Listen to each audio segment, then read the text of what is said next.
ವೀಕ್ಷಕರೇ, ನಿಮಗೆಲ್ಲರಿಗೂ ನನ್ನ ಯೂಟ್ಯೂಬ್ ಚಾನಲ್ಗೆ ಸ್ವಾಗತ. ಪ್ರೀತಿಸುವೆ ಅತಿಯಾಗಿ ಪ್ರೀತಿಸುವೆ ಭಾಗ 23. ಪ್ರತ್ಯಕ್ಷ್ ತನ್ನ ಮನದಿಂಗಿತ ಅವಳ ಮುಂದೆ ವ್ಯಕ್ತಪಡಿಸುವ ಉದ್ದೇಶದಿಂದ, ನನಗೆ ಬರಿಗೈಲಿ ಬರೋಕೆ ಇಷ್ಟವಿಲ್ಲ. ನಿಮಗೆ ಎಂತರ್ಲಿ ಸ್ನೇಹ, ಪ್ರೀತಿ, ವಿಶ್ವಾಸ. ಅವನ ನೆಟ್ಟ ನೋಟ ಎದುರಿಸಲಾರದೆ ಅವಳ ನೀಳೆವೆಗಳು ಬಾಗಿದವು. ಕೆನ್ನೆಗಳಲ್ಲಿ ಕಂಡು ಕಾಣದಂತೆ ಲಜ್ಜೆಯ ಆಭರಣ ಆವರಿಸಿತು. ಪ್ರಮೋದ್ ಮತ್ತು ಅವನ ಕಡೆಯವರು ಸೇರಿ ತನ್ನ ಮೇಲೆ ಆ್ಯಸಿಡ್ ಸುರಿಯುತ್ತಾರೆಂದು ತಾನು ಬಿದ್ದಲ್ಲಿಂದ ಪಕ್ಕಕ್ಕೆ ಹೊರಳಿ ಗಟ್ಟಿಯಾಗಿ ಕಿರುಚಿದ್ದಳು ಚಿತ್ತ. ಏಯ್, ಏನಾಯ್ತೆ? ಯಾಕೆ ಅಷ್ಟೊಂದು ಗಟ್ಟಿಯಾಗಿ ಕಿರುತ್ತೀಯ? ಸ್ವರ ಬಂದತ್ತ ಕಣ್ಣು ಬಿಟ್ಟು ನೋಡಿದಳು ಚಿಕಿತ್ಸಾ. ಅವಳ ಪಕ್ಕದಲ್ಲಿ ನಿಂತು ಬೆವರಿದ ಮುಖವನ್ನು ತನ್ನ ಕೈಯಿಂದ ಸವರುತ್ತಾ ಪ್ರಶ್ನಿಸಿದ್ದಳು ಚಿನ್ನು. ಭಯ ಆತಂಕದಿಂದ ನಡುಗುತ್ತಿದ್ದವಳು. ನಾನು ಇದುವರೆಗೂ ಕಂಡಿದ್ದೆಲ್ಲ ಕನಸ. ಎಷ್ಟು ಭಯ ಆಯಿತು ಗೊತ್ತಾ ನನಗೆ. ಎಲ್ಲ ಪ್ರತ್ಯಕ್ಷನಿಂದಲೇ ಆಗಿದ್ದು. ಅವನು ನನ್ನ ಹೆದರಿಸೋಕೆ ಏನೇನೋ ಹೇಳ್ತಿದ್ದ.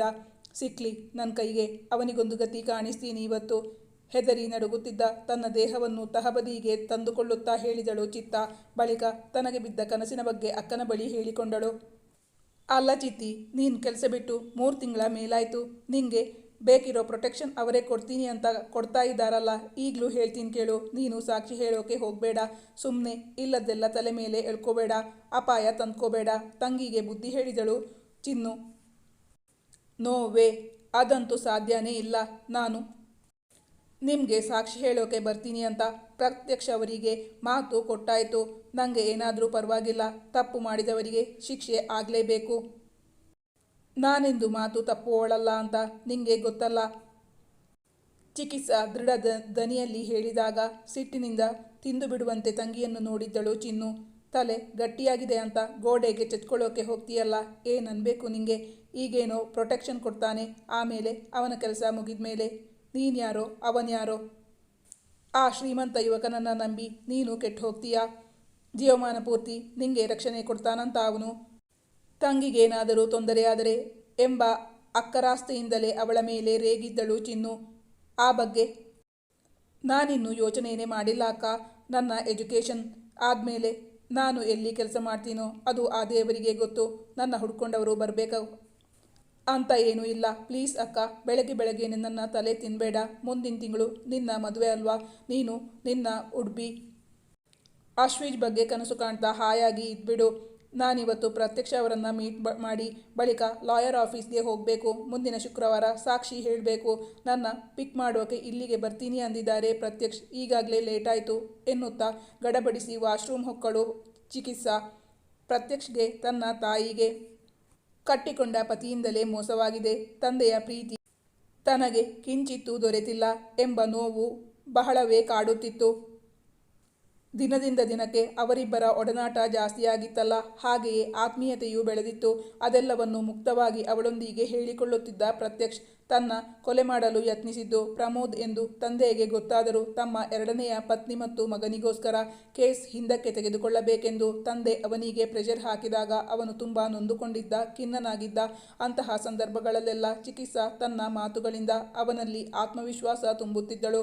ಒಟ್ಟಿನಲ್ಲಿ ಅವಳ ಆಗಮನ ಅವನಿಗೆ ಚೇತೋಹಾರಿಯಾಗಿತ್ತು. ತನಗೆ ಹೆಣ್ಣು ಮಕ್ಕಳನ್ನು ಕಂಡರೆ ಆಗುವುದಿಲ್ಲ ಎಂದು ಹೇಳುವ ಮಗ ಚಿಕಿತ್ಸಾ ಜೊತೆ ಖುಷಿಯಾಗಿ ಬೆರೆಯುತ್ತಿರುವುದು ಕಂಡು ಮಹತಿಯವರಿಗೆ ತುಂಬ ಆನಂದವಾಗಿತ್ತು. ಅವರು ಮೆಡಿಕಲ್ ಸ್ಟೂಡೆಂಟ್ ಚಿಕಿತ್ಸಾ ಎಂದಷ್ಟೇ ತಿಳಿದುಕೊಂಡಿದ್ದರು. ಆದರೆ ಅವಳನ್ನು ಭೇಟಿಯಾಗಿರಲಿಲ್ಲ. ದಿನದಿಂದ ದಿನಕ್ಕೆ ಆ ಹುಡುಗಿಯನ್ನು ಭೇಟಿಯಾಗುವ ಕುತೂಹಲ, ಉತ್ಸಾಹ ಜಾಸ್ತಿಯಾದಾಗ ಮಹತಿ ಮಗನ ಮುಂದೆ ತಮ್ಮ ಅಭಿಪ್ರಾಯವನ್ನು ಪ್ರಕಟಿಸಿದ್ದರು. ಅವನು ದಿನ ದೂಡುತ್ತಲೇ ಬಂದಿದ್ದ.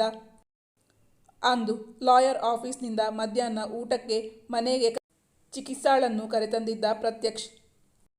ನನ್ನ ಮಗನಿಗೋಸ್ಕರ ಸಾಕ್ಷಿ ಹೇಳುವ ಹುಡುಗಿಯನ್ನು ನೋಡುವ ಕುತೂಹಲ ನಮ್ಮಮ್ಮಂಗೆ ತಡೆಯೋಕ್ಕಾಗ್ತಿಲ್ಲ. ನೀನು ಮನೆಯೊಳಗೆ ಹೋಗು. ನಾನು ನಿನ್ನ ಮನೆಗೆ ಕರ್ಕೊಂಡು ಬರ್ತೀನಿ ಅಂತ ಅಮ್ಮಂಗೆ ಹೇಳಿಲ್ಲ. ಸರ್ಪ್ರೈಸ್ ಕೊಡೋಣ ಅಂತ ನಾನು ಕಾರು ಪಾರ್ಕ್ ಮಾಡಿ ಬರ್ತೀನಿ. ನೀನು ಮನೆಯೊಳಗೆ ಹೋಗು ಎಂದು ಅವಳ ಬಳಿ ಹೇಳಿದ್ದ ಪ್ರತ್ಯಕ್ಷ್. ಚಿಕಿತ್ಸಾ ತೆರೆದ ಬಾಗಿಲಿನ ಒಳಗೆ ಬಲಗಾಲಿಟ್ಟು ಬಂದಾಗ ಅಲ್ಲಿ ಮಹತಿಯವರನ್ನು ಕಂಡಾಗ ಇಬ್ಬರಿಗೂ ಅಚ್ಚರಿಯಾಗಿತ್ತು. ಅವರು ಬಾಚಿ ಅವಳನ್ನು ತಬ್ಬಿಕೊಂಡರು. ಬಾಚಿತ್ತ, ಐ ಕಾಂಟ್ ಬಿಲೀವ್ ಇಟ್. ನೋಡು, ನಾವಿಬ್ಬರು 3-4 ಬಾರಿ ಮೀಟ್ ಮಾಡಿದ್ರು. ನೀನು ನನಗೆ ತುಂಬ ಆತ್ಮೀಯಳು ಅನ್ನಿಸ್ತಿತ್ತು. ನಾನು ಮನೆಗೆ ಬಾ ಅಂತ ಅದೆಷ್ಟು ಬಾರಿ ಹೇಳಿದ್ದೆ. ನೀನು ಮನಸ್ಸೇ ಮಾಡಿರಲಿಲ್ಲ. ಹೌದು, ಈಗ ನಿಂಗೆ ನಮ್ಮನೆ ಹೇಗೆ ಗೊತ್ತಾಯಿತು? ಅತ್ಯಾಶ್ಚರ್ಯದಿಂದ ಅವಳನ್ನು ಪ್ರಶ್ನಿಸಿದ್ದರು ಮಹತಿ. ಓ, ಇದು ನಿಮ್ಮ ಮನೆಯಾ? ಪ್ರತ್ಯಕ್ಷ್ ಅವರು ನಿಮ್ಮ ಮಗನ ನನಗೆ ಗೊತ್ತೇ ಇರಲಿಲ್ಲ ಅಮ್ಮ. ಇವತ್ತು ನಾನು ಸಾಕ್ಷಿ ಹೇಳೋಕ್ಕೋಸ್ಕರ ಲಾಯರ್ನ ಮೀಟ್ ಮಾಡಬೇಕಾಗಿತ್ತು. ನಿಮ್ಮ ಮಗನ ಜೊತೆ ಲಾಯರ್ ಆಫೀಸಿಗೆ ಹೋಗಿದ್ದೆ.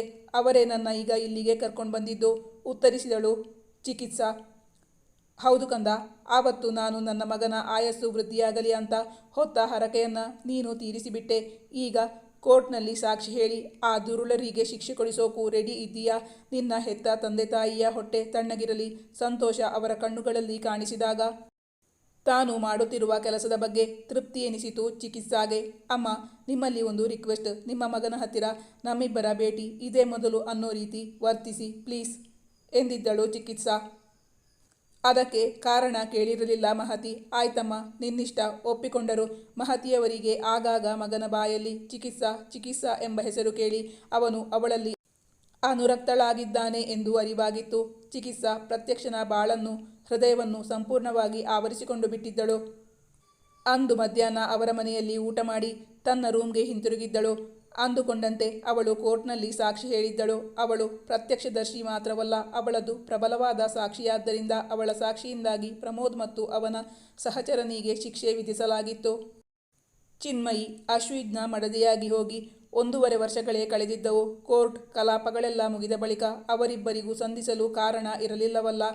ಚಿಕಿತ್ಸಾ ತನ್ನ ವಿದ್ಯಾಭ್ಯಾಸದಲ್ಲಿ ತೊಡಗಿಕೊಂಡಿರುವಾಗ ತಾನಾಗಿ ಹೋಗಿ ಅವಳಿಗೆ ತೊಂದರೆ ಕೊಡಲು ಮನಸ್ಸಾಗುತ್ತಿರಲಿಲ್ಲ. ಪ್ರತ್ಯಕ್ಷಗೆ ಮಾತ್ರವಲ್ಲ, ಸಂಕೋಚದ ತೆರೆ ಅಡ್ಡ ಬರುತ್ತಿತ್ತು.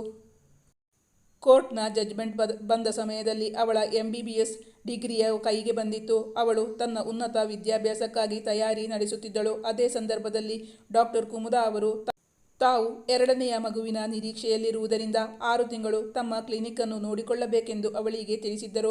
ಅದೊಂದು ದಿನ ಅವನು ಕಾರ್ನಲ್ಲಿ ಬರುತ್ತಿದ್ದಾಗ ಚಿಕಿತ್ಸಾ ಕ್ಲಿನಿಕ್ನ ಮುಂದೆ ತನ್ನ ಗಾಡಿ ನಿಲ್ಲಿಸುತ್ತಿರುವುದು ಕಾಣಿಸಿತು. ಸಂದರ್ಭಕ್ಕಾಗಿ ಕಾಯುತ್ತಿದ್ದವನು ತನ್ನ ಗಾಡಿ ಪಾರ್ಕ್ ಮಾಡಿ ಅವಳತ್ತ ಬಂದಿದ್ದ.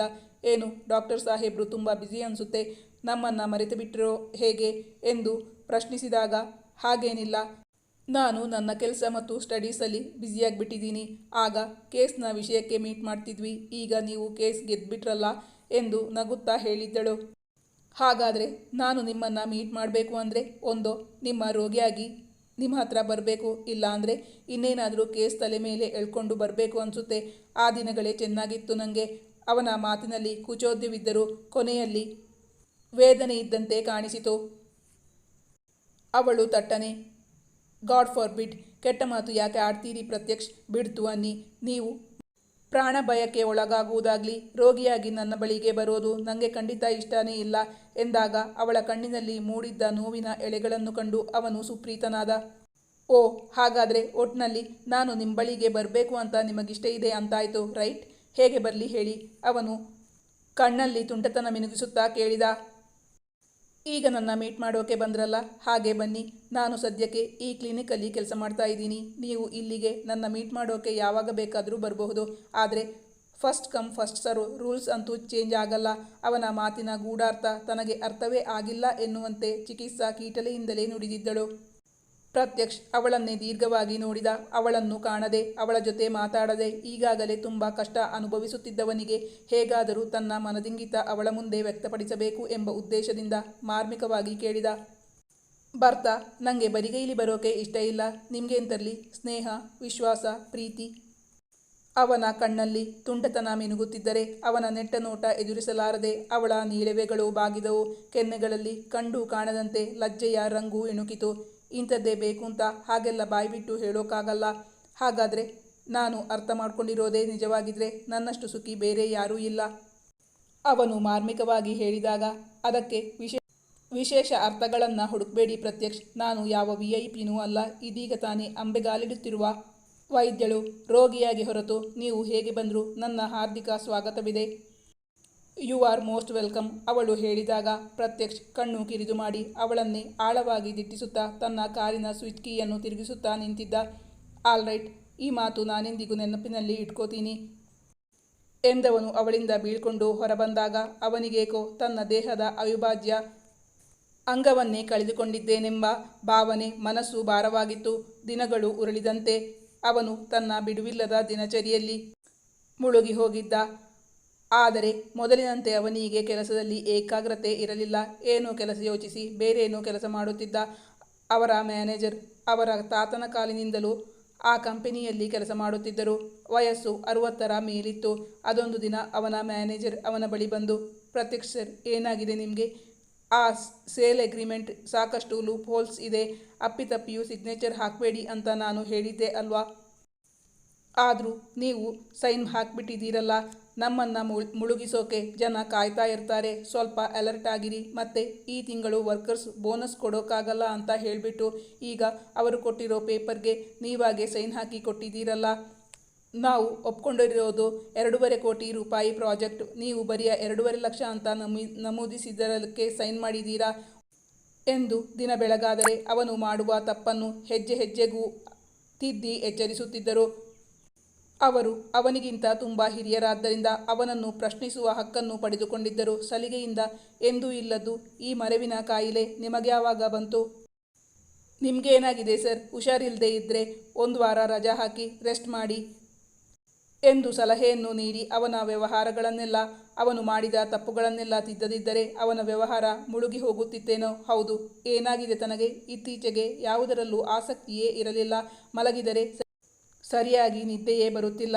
ತನ್ನ ಬುದ್ಧಿ ವಿವೇಕಕ್ಕೆ ಮಂಕು ಕವಿದಿದೆಯೇ? ತನ್ನ ಕೂತಲ್ಲಿ ನಿಂತಲ್ಲಿ ಈ ಅಶಾಂತಿ ಚಡಪಡಿಕೆ ಏಕೆ? ಅವನಿಗೂ ಗೊಂದಲದಿಂದ ಒದ್ದಾಡುವಂತಾಗುತ್ತಿತ್ತು.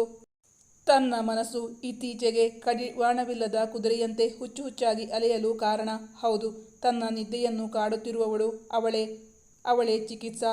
ಅವನಿಗೆ ಉತ್ತರ ಸಿಕ್ಕಿತ್ತು. ವೀಕ್ಷಕರೇ, ಈ ಕತೆಗೆ ವ್ಯೂಸ್ ತುಂಬ ಕಮ್ಮಿ ಬರ್ತಾ ಇರೋದ್ರಿಂದ ಕತೆಯನ್ನು ಆದಷ್ಟು ಬೇಗ ಮುಗಿಸೋ ಪ್ರಯತ್ನ ಮಾಡ್ತಾ ಇದ್ದೀನಿ. ಕತೆ ಬರೆಯೋಕೆ ಶುರು ಮಾಡಿದ ಮೇಲೆ ಮುಗಿಸ್ಬೇಕು ಅನ್ನೋದು ನನ್ನ ಆಶಯ. ನಿಮಗೆ ನಾನು ಹಾಕೋ ಕತೆಗಳು ಇಷ್ಟವಾದಲ್ಲಿ ಕಮೆಂಟ್ ಮಾಡಿ ತಿಳಿಸೋದನ್ನು ಮರಿಬೇಡಿ. Thank you for watching.